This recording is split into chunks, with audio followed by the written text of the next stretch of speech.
Hey folks, it's your boy, the Romo Sapien, chiming in here, talking to you about the latest controversies with Bamboo Labs. So I've been following this kind of passively for the past few months that it started, and I thought I'd just create a video to kind of summarize what's been going on, partly to make things make sense for me and understand how my rights are being potentially violated or affected, and just thought I'd send this out as a bit of a PSA regarding the allegations and some of the controversies surrounding this. So hopefully other people can also chime in and understand the issues and also provide some feedback to make sure I got this right. Because a lot of what I'm saying here is just reading third-party news and looking at some videos and just hearing what people in the community is saying. I don't really have too much from Bamboo Labs themselves that I could find.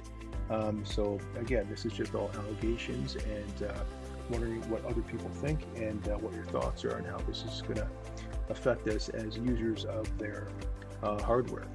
The recent Bamboo Lab controversy does center on the company's increasing restriction of its software ecosystem, it seems, and it's evolving into a battle over open source software licenses, user ownership, and corporate control is what it looks like. The trigger seems to be what happened in early to mid-May. There was a developer who made some changes after the Bamboo Labs issued a firmware update. So in 2025, Bamboo Labs issued a firmware updates that removes direct API access, is my understanding. This essentially blocked third-party software like the Orca slicer. For those of you who don't know, a slicer is software that takes information from your CAD software where you create the model or design the model, turns it into G-code, and helps customize the model a bit to make it ready for printing, and then sends the information to the printer. So that's the intermediary step where slicers come into play and help you build out your product from the print plate in your printer. Bamboo Labs has its own proprietary software, and there's some open source software like Orca Slicer. So this firmware apparently disabled third-party software like Orca Slicer, and this then would allow to kind of reinforce the walled-off garden that is Bamboo Labs culture. So this would prevent hardware from sending files locally or through the cloud without using Bamboo's proprietary middleware called Bamboo Connect. Advanced features like cloud job monitoring and the Bamboo Handy app camera feed were locked behind this setup. So users who wanted to bypass it were forced into a restrictive, quote, developer mode, quote. So you're now put into a dev mode that disabled cloud features entirely. So you can't have it both ways. It's kind of the way this firmware set it up. If you want to use Bamboo Connect and Bamboo's cloud services, then you got to use the proprietary software, but you can't enter it from third-party software. And from a security standpoint, that does kind of make some sense because they want to have control of people accessing their multi-million-dollar servers and software to prevent any kind of cybersecurity attacks. So I think if you were from an IT perspective who does cybersecurity, I think you would appreciate that perspective. On the flip side, if you're the consumer who bought the hardware, I think you can see where the friction's coming from, since the consumer who bought the hardware has the belief that they own the hardware, right? So regarding the escalation, there was a developer named Powell Jarzak who created an open source fork called the Orca Slicer Bamboo Lab. So he adjusted one line of Linux code apparently, and that allowed users direct access to the cloud features through Orca Slicer without having to use Bamboo Connect. And so that's really what created the whole issue from occurring, and that was in I think early to mid-May.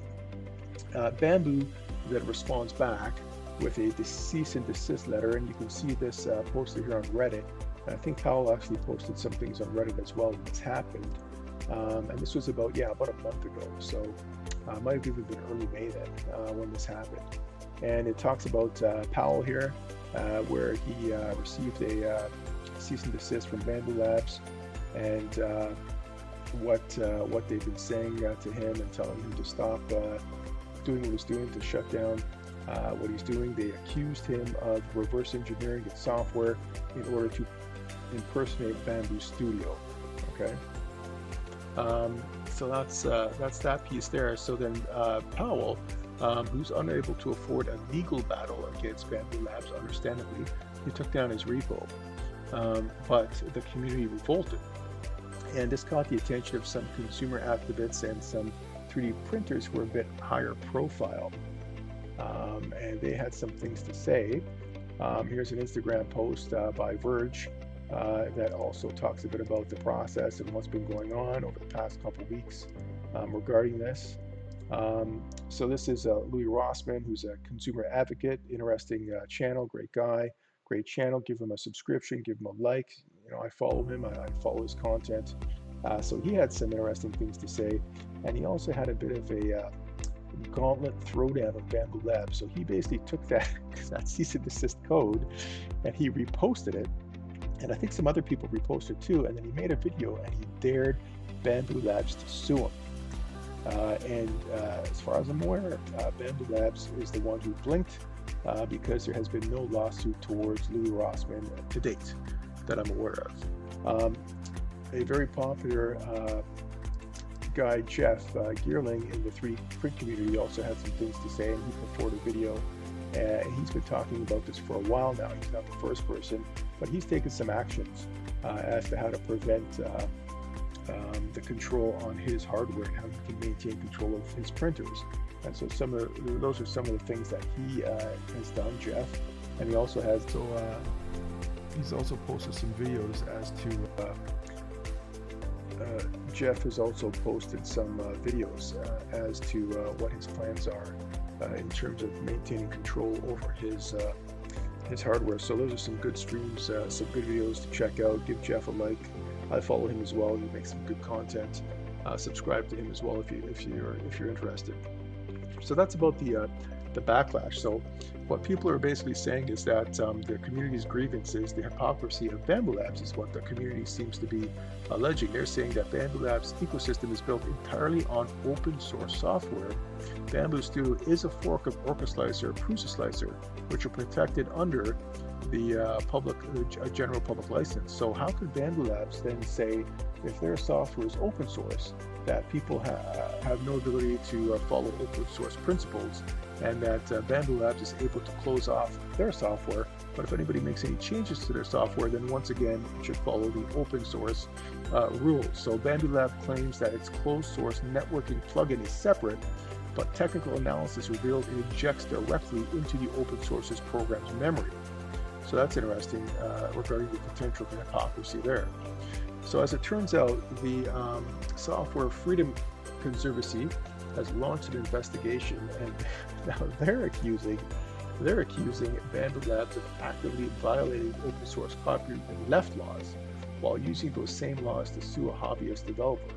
So they're talking about, they're really highlighting the point that they feel that Bambulab is violating the license, and they are demonstrating some degree of hypocrisy. So that's kind of where we're at right now in terms of the community backlash and how people are feeling about this situation. So pretty interesting stuff to see the back and forth and how people are responding. I don't know, do you really think that this would have much of an impact on Bambulab sales? Maybe for short term, but remember, there are bigger things that are coming down the pipe. All of the 3D printing companies are coming up with new next generation technology. Bambulab, when they came on the scene a few years ago, they really shook things up, and they woke up some of the competitors who were probably in a bit of a dizzying state. And so now that the competitors have really woken up, they are really moving towards building their game. So you've got multicolored printers that are coming out more and more, a couple more than just one nozzle, and other features with the new printing technology.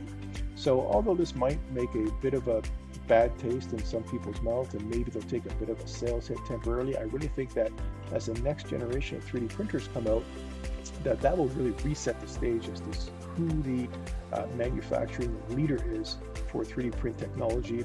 And I think all of this will proceed into the background as the new generation printers come out. So really the summary of the core arguments from the Bambulab stakeholder standpoint, they feel that a license to open source code does not grant a right to access to their private cloud servers. And again, I gotta say that makes sense. Third-party modifications threaten cloud stability, compromise user security, and risk DDoS-like overload attacks. Um, yeah, that's a tough one to counter-argue. They do have some uh, some significant arguments there to make, and the community and the relative quote-unquote activists, or those on the copy left side, are saying that Bambulab is violating the open source social contract by taking free community code, locking it down, and threatening developers. It forces users into a telemetry-heavy walled garden where they no longer truly own their hardware. So again, you got another strong position, assuming that this is true, that Bambulab took open code and locked it down. I mean, the obvious thing to do here, I guess, for Bambulab, knowing that they have a lot of resources and that they're a big company, is to recode their software from the ground up and don't use open code. If they could demonstrate that they have created version X of their software, or even rebrand their software that is no longer using a shred or a single line of open code, and it's all purely proprietary, then that whole argument from the community side or the activist side really gets put to the sidelines. So maybe that's the direction Bambulab is going to go. They've been awfully quiet. We'll have to see what direction this takes, but it's interesting to see the community's reaction and how people are kind of coming together and talking about this from a 3D print standpoint and a manufacturing standpoint. So that's all I have to say. Bromo Sapien out. Like and subscribe if you like the content, and I look forward to talking to you. And we also have a Discord that you can link to join our community. Thanks.